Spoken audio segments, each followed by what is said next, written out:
बहुत समय पहले की बात है। एक हरे भरे जंगल में एक रूही नाम की बकरी अपने 7 छोटे बच्चों के साथ रहा करती थी। वो अपने 7 बच्चों से बहुत प्यार करती और उन्हें बड़े लाड प्यार से रखती और उनका अच्छे से ध्यान रखती। रूही बकरी को खाना लाने अक्सर घर से बाहर जाना पड़ता था। तब वो अपने छोटे छोटे बच्चों को घर में ही अकेले छोड़कर चली जाती। एक दिन जब रूही बकरी को खाना लेने बाहर जाना होता है तो रूही बकरी अपने 7 बच्चों से कहती है, मेरे प्यारे बच्चों, मेरी बात ध्यान से सुनो। मुझे तुम लोगों के लिए खाना लेने बाहर जाना है। सब ध्यान से रहना, क्योंकि मैंने सुना है इस जंगल में एक भेड़िया घूम रहा है। वो बड़ा ही खतरनाक है। अगर उसने तुम सबको देख लिया तो वो सबको खा जाएगा और वो बड़ा शातिर है। वो किसी के भी रूप में आ सकता है। उसकी आवाज बड़ी ही बेसुरी है और उसके पैर भी बहुत काले हैं। तुम सब अपना ध्यान रखना। ठीक है अम्मी, हम दरवाजा नहीं खोलेंगे और हम सब अपना ध्यान भी रखेंगे, पर हमें कैसे पता चलेगा कि दरवाजे पर आप हो? मेरे बच्चों, जब मैं दरवाजे पर आ जाऊंगी तब मैं गाना गाऊंगी। मेरे नन्हे मुन्ने बच्चों, दरवाजा खोलो। तुम्हारी अम्मी आई है, तुम्हारी अम्मी आई है, मजेदार खाना लाई है। रूही बकरी और उसके 7 बच्चों की बातें भेड़िया पेड़ के पीछे छुपकर सुन रहा होता है। क्या बात है, अगर ये 7 बच्चे मुझे खाने के लिए मिल जाएं तो मजा ही आ जाएगा। फिर रूही बकरी घर बाहर खाना लेने चली जाती है। दरवाजे पर आता है और गुनगुनाना शुरू कर देता है। मेरे नन्हे मुन्ने बच्चों, दरवाजा खोलो, तुम्हारी अम्मी आई हैं और खाना मजेदार लाई। गब्बर भेड़िए की आवाज सुनकर रूही बकरी के 7 बच्चे कहने लगते हैं, अरे अम्मी आ गई और वो हमारे लिए खाना लाई हैं। तभी एक सबसे छोटा बच्चा अपने भाई बहनों से कहता है, रुको, माँ इतनी जल्दी कैसे आ सकती हैं? ये आवाज तो हमारी अम्मी की नहीं हो सकती। हमारी अम्मी तो कितना मीठा गाती हैं और ये आवाज तो कितनी कड़वी और बेसुरीली है। हाँ, तुम सही कह रहे हो, ये हमारी अम्मी नहीं हो सकती। तुम सही कह रहे हो, ये आवाज हमारी अम्मी की नहीं हो सकती। हमारी अम्मी तो बहुत ही मीठा गाती हैं। बाहर खड़ा गब्बर भेड़िया हैरान हो जाता है और बच्चों से कहता है, नहीं मेरे बच्चों, मैं ही तुम्हारी अम्मी हूँ। देखो मैं तुम्हारे लिए खाने में क्या क्या लाई हूँ। नहीं, तुम हमारी अम्मी नहीं हो सकती। फिर सभी रूही बकरी के 7 बच्चे उस गब्बर भेड़िया से कहते हैं, तुम जो भी हो, तुम यहाँ से चले जाओ। तुम हमारी अम्मी नहीं हो सकती। तुम्हारी आवाज तो बहुत ही कड़वी है और गधे के जैसी बेसुरी। तुम हमारी अम्मी नहीं हो सकती। ये कहकर सभी बच्चे जोर जोर से हंसने लगते हैं। ये सुनकर गब्बर भेड़िया अपने दांत पीसकर रह जाता है। ये बच्चे हैं या शैतान? उन्होंने मुझे पहचान ही लिया। मुझे कुछ सोचना पड़ेगा जिससे ये सभी बच्चे मुझे अपनी अम्मी मान लें और दरवाजा खोल दें। फिर वो भेड़िया वहाँ से चला जाता है और मन ही मन सोचने लगता है, ऐसा क्या करूं जिससे मेरी आवाज मीठी हो जाए और सुरीली भी। हाँ, शहद पीने से मेरी आवाज मीठी और सुरीली हो जाएगी। गब्बर भेड़िया को लगा था कि शहद पीने से उसकी आवाज बकरी जैसी मीठी और सुरीली हो जाएगी और फिर वो मधुमक्खी का छत्ता ढूंढकर उसमें से शहद निकालकर पी जाता है। उसे लगता है कि शायद शहद पीने से उसकी आवाज बकरी जैसी मीठी हो जाएगी और फिर वो रूही बकरी के घर का दरवाजा खटखटाता है और गाना गाने लगता है। वो कौन सा गाना था? अरे हाँ, याद आया। मेरे नन्हे मुन्ने बच्चों, दरवाजा खोलो, तुम्हारी अम्मी है आई और तुम्हारे लिए खाना लाई। गब्बर भेड़िए की आवाज सुनकर रूही बकरी के बच्चे कहने लगते हैं, अरे लगता है अम्मी आ गई। दरवाजा खोलते हैं, देखते हैं माँ क्या लाई।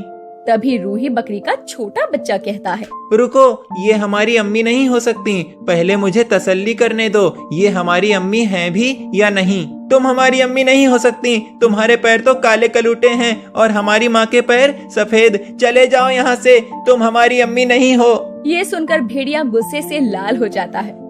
अरे ये बच्चे हैं या आफत, इन्हें पता चल ही जाता है कि मैं कौन हूँ। फिर गब्बर भेड़िया गांव में जाकर एक किराने की दुकान पर चुपके से आटे की बोरी में पैर डालकर अपने पैरों को सफेद कर लेता है, जिससे उसके पैर बिल्कुल बकरी की तरह सफेद हो जाते हैं। अब देखता हूँ कि ये बच्चे दरवाजा कैसे नहीं खोलते। फिर वो भेड़िया रूही बकरी के घर के बाहर जाकर फिर से गाना शुरू कर देता है। नन्हे मुन्ने बच्चों दरवाजा खोलो, तुम्हारी अम्मी आई और खाना मजेदार लाई। गब्बर भेड़िए की आवाज सुनकर रूही बकरी के बच्चे कहने लगते हैं, इस बार तो पक्का अम्मी आई होंगी। हाँ, अम्मी हैं, इसकी आवाज मीठी भी है। फिर एक बच्चा दरवाजे से झांक कर देखता है तो उसके पैर भी सफेद दिखाई देते हैं, जिससे वो अपने भाई बहनों से कहता है, हाँ, इस बार अम्मी हैं और इसके पैर भी सफेद हैं, हमारी अम्मी जैसे। तभी सबसे छोटा बच्चा अपने भाई बहनों से कहता है, रुको, नहीं नहीं, ये हमारी अम्मी नहीं हो सकती, हमारी अम्मी इतनी जल्दी नहीं आ सकती। लेकिन उसके भाई बहन अपने छोटे भाई की बात नहीं मानते और दरवाजा खोल देते हैं।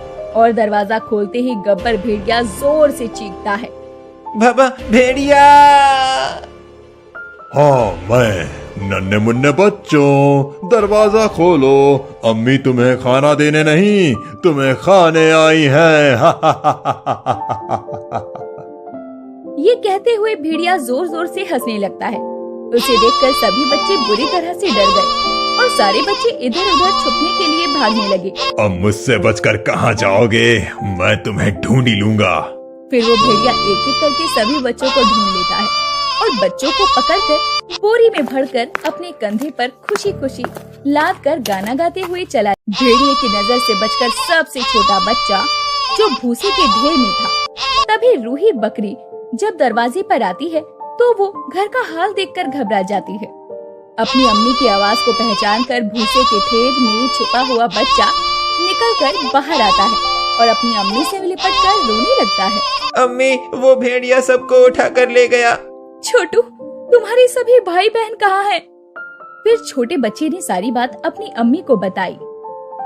जब रूही बकरी ये बात सुनती है तो गुस्से से लाल पीली हो जाती है। उस भेड़िए की इतनी जरूरत, वो मेरे बच्चों को उठा कर ले गया। चलो मेरे साथ, उस बदमाश भेड़िए को जाकर ढूंढते हैं। उधर भेड़िया जल्दी जल्दी चले जा रहा था और वो थक जाता है और सोचने लगता है, कुछ देर बैठकर आराम कर लेता हूँ।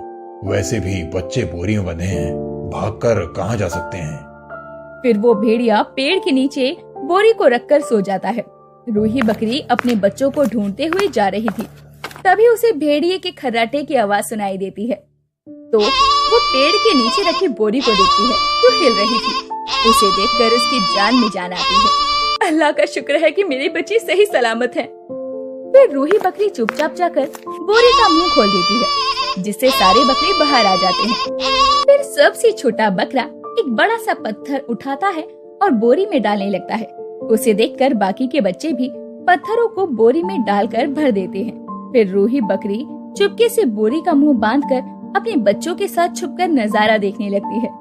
तभी कुछ देर बाद भेड़िए की नींद खुलती है। सोते हुए बड़ी देर हो गई, अब घर चलता हूँ, दावत खाता हूँ, आज तो मजा ही आ जाएगा। भेड़िया बोरी कंधे पर रखकर चले जा रहा था और मन में सोचने लगता है, या अल्लाह, ये बोरी इतनी भारी कैसे हो गई। फिर भेड़िया मन में सोचता है, अब 7 बच्चे हैं तो भारी होगी ही ना, और फिर इन नन्हे बच्चों को खाने में भी तो उतना ही मजा आएगा। फिर भेड़िया बोरी को लेकर नदी पार करने लगता है। तभी अचानक उसका पैर फिसल जाता है और वो धड़ाम से नदी में गिर जाता